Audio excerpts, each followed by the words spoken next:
Hubungan Kerajaan Kedah, Kelantan Negeri Sembilan dan Perlis dengan negeri-negeri Melayu yang lain. Ini adalah subtopik bagi bab 8, iaitu perincian yang kedua.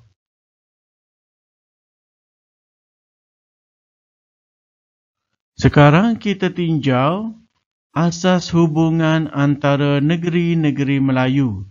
Terdapat 3 perincian mengenai asas hubungan ini, iaitu hubungan keserumpunan yang melibatkan hubungan sesama bangsa dan juga sesama bahasa. Seterusnya, perkaitan hubungan yang seterusnya adalah sesama agama dan juga dalam rantau geografi ataupun dalam rantau keserumpunan alam Melayu. Ini menyebabkan negeri Melayu Utara ini tidak dapat lari daripada mengadakan hubungan dengan negeri-negeri Melayu yang lain. Kita tinjau aspek pertama asas hubungan sesama negeri Melayu adalah aspek keserumpunan. Akal kata daripada serumpun yang menunjukkan satu persamaan. Bangsa, bahasa dan budaya yang sama mendorong hubungan antara negeri-negeri Melayu. Proses interaksi lebih mudah dengan adanya persamaan tersebut. Setiap negeri Melayu ataupun setiap kerajaan Melayu mengamalkan toleransi dan menerima kedudukan dan keberadaan kerajaan Melayu yang lain, kerana ini telah disahkan sejak daripada awal sebagai hubungan antara perdagangan dan perniagaan. Seterusnya, aspek yang kedua adalah daripada segi agama. Islam diterima oleh pemerintah dan berlakunya penyebaran Islam oleh golongan agama ataupun oleh golongan ulama telah memperkuatkan hubungan sesama penduduk di alam Melayu. Institusi pendidikan agama Islam seperti pondok dibina dan menerima pelajar dari seluruh alam Melayu, contohnya pondok-pondok pengajian agama seperti yang wujud di Kelantan. Ketiga, faktor geografi. Sungai menjadi sempadan negeri, berkongsi hubungan serta manfaat ekonomi seperti hasil hutan dan kegiatan pertanian. Contohnya, Sungai Linggi Negeri Sembilan menjadi laluan yang penting. Pungutan cukai menjadi hasil bagi Negeri Sembilan. Perhubungan menggunakan jalan air dan juga jalan darat. Kekayaan sumber alam dan sumber bumi menarik minat kerajaan Melayu untuk menjalinkan hubungan perdagangan antara negeri. Contohnya, Kepesatan Perdagangan Kesultanan Melayu Melaka dan Johor Riau menjadikan kerajaan Melayu lain sebagai pembekal hasil hutan, hasil laut dan juga beras.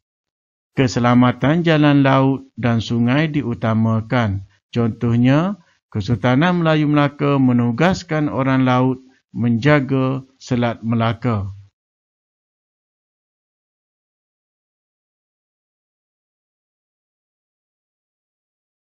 Seterusnya, kita tengok aspek hubungan antara kerajaan Melayu. Pertama, kita akan tengok hubungan dari segi politik, iaitu hubungan diplomatik dan juga hubungan ekonomi, terutamanya hubungan perdagangan. Hubungan sosial juga wujud seperti hubungan kekeluargaan antara Raja Melayu dan perkahwinan antara rakyat di negeri-negeri Melayu.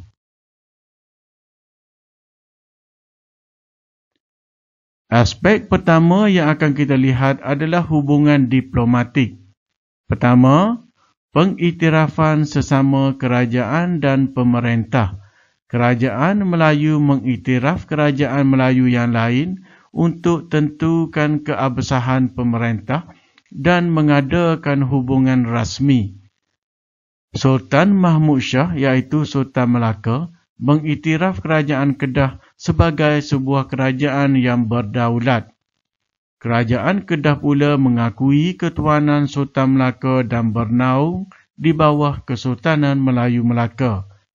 Sultan Terengganu mengiktiraf tindakan Long Yunus menyatukan Kelantan pada tahun 1775. Jadi pengiktirafan sesama kerajaan Melayu telah memperkukuhkan kewujudan sesebuah kerajaan. Bantuan pertahanan dan ketenteraan. Bagi memastikan kesinambungan kuasa sesebuah kerajaan dan mengekalkan kedaulatan kerajaan daripada dikuasai oleh pihak lain. Selain itu, tujuan bantuan dan ketenteraan juga contohnya berlaku kepada kerajaan Terengganu dan kerajaan Reman di Hulu Perak yang telah memberi bantuan ketenteraan kepada Long Yunus untuk menyatukan Kelantan. Long Ghaffar dari Reman dilantik sebagai Perdana Menteri Kelantan merangkap Panglima Perang kerana membantu mengekalkan keamanan Kelantan. Ketiga, perkahwinan diraja. Perkahwinan diraja bertujuan untuk mengukuhkan hubungan dan menjalinkan kedaulatan sesebuah kerajaan negeri-negeri Melayu. Puteri Kelantan contohnya iaitu Puteri Onang Kening dikahwinkan dengan Sultan Mahmud Shah daripada Kesultanan Melayu Melaka dan memperolehi anak yang bernama Raja Muzaffar yang akhirnya menjadi Sultan Perak yang pertama. Puteri Long Yunus, Cik Kuwan dikahwinkan dengan Tengku Muhammad iaitu putera Sultan Terengganu. Raja Said Husin daripada Perlis berkahwin dengan Tengku Nur Asia iaitu cucunda Sultan Abdullah Mukarram Shah, Sultan Kedah yang terkenal. Lalu hubungan perkahwinan sesama kerajaan ini telah mengukuhkan lagi keberadaan sesebuah kerajaan Melayu dan sudah tentu hubungan ini akan menyebabkan mereka saling tolong-menolong antara satu sama lain. B. Hubungan perdagangan. Kerajaan Kedah, Kelantan, Negeri Sembilan dan Perlis menjalinkan hubungan perdagangan dengan negeri-negeri Melayu yang lain. Hubungan ini terjalin melalui pembinaan pelabuhan yang menjadi tempat memasarkan barang dagangan.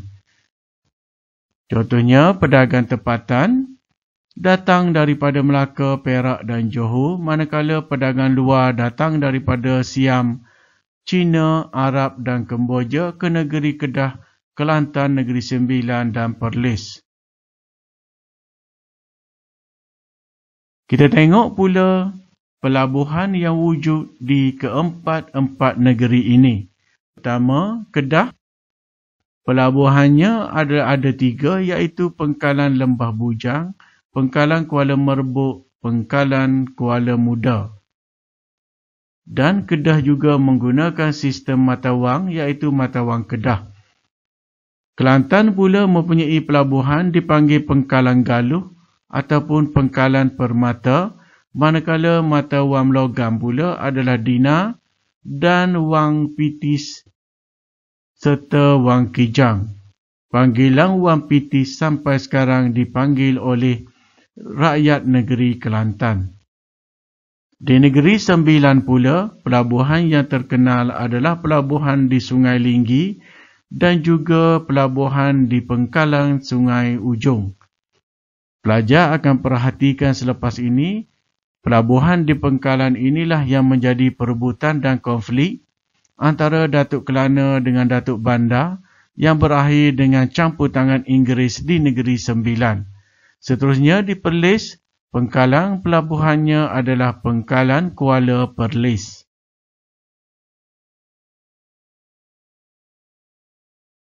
Barang dagangan oleh Kedah, Kelantan, Negeri Sembilan dan Perlis, dan ini merupakan produk keseluruhan bagi keempat-empat negeri ini. Pertama, gajah dan gading gajah zaman dahulu juga merupakan satu ekspor dan boleh dijual beli kerana gajah-gajah terlatih ini boleh digunakan dalam industri pembalakan. Gadingnya juga untuk dibuat perhiasan serta ukiran pada ulu-ulu keris, samping keris dan sebagainya. Biji timah di negeri-negeri seperti Negeri Sembilan, arang kayu, kapu barus, dama dan juga beras. Terutama sekali beras yang dikeluarkan oleh Kerajaan Kelantan dan juga Kedah. Biji timah, arang kayu, gajah dan gading, beras, dama serta kapu barus.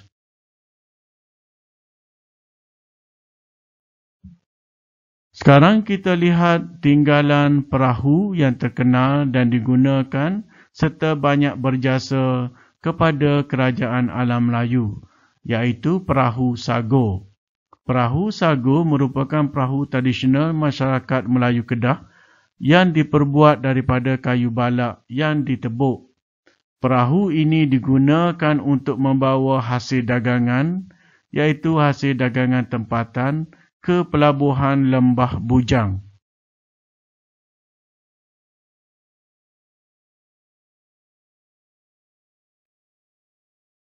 Aktiviti perdagangan di Kedah, Kelantan, Perlis dan Negeri Sembilan. Pertama di Kedah, hasil dagangan tempatan yang dikeluarkan di Kedah iaitu beras, garam, dama, kapu barus dan emas. Pedagang Perak dan Melaka membawa hasil dagangan pula iaitu arang kayu, papan dan juga ikan kering. Kedah juga menjalankan perdagangan entrepot dengan membekalkan gajah dan juga gading gajah. Kedua, kita tengok Kelantan. Hasil dagangan tempatan di Kelantan yang terkenal adalah emas dan Kelantan merupakan pengeluar emas sehingga sekarang. Dikunjungi oleh pedagang dari dalam dan luar Kepulauan Melayu. Negeri Sembilan, hasil dagangan tempatan ialah biji timah, sirih, kayu gaharu dan kapu barus. Hasil ini didagangkan dengan Kerajaan Johor dan juga Melaka. Manakala Perlis, hasil dagangan tempatan ialah beras dan biji timah. Hasil ini didagangkan dengan negeri jiran dan juga dihantar ataupun didagangkan ke Kerajaan Siam.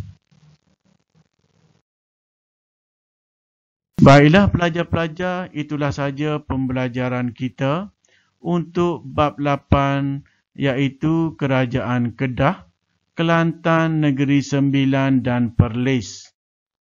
Pastikan pelajar meneruskan pembelajaran serta mengikuti video yang seterusnya iaitu pada bab 9 yang kita akan tinjau daripada aspek warisan sebelum kita pergi ke bab 10 iaitu meninjau kerajaan ataupun negeri Sarawak dan Sabah. Untuk itu, cikgu harap pelajar berada dalam keadaan sentiasa menjaga kesihatan dan dapat mengikuti pembelajaran yang disediakan oleh guru-guru dan juga pembelajaran di media online ataupun media sosial.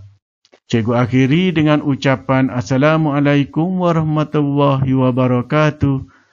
Salam sejahtera, sekian, terima kasih.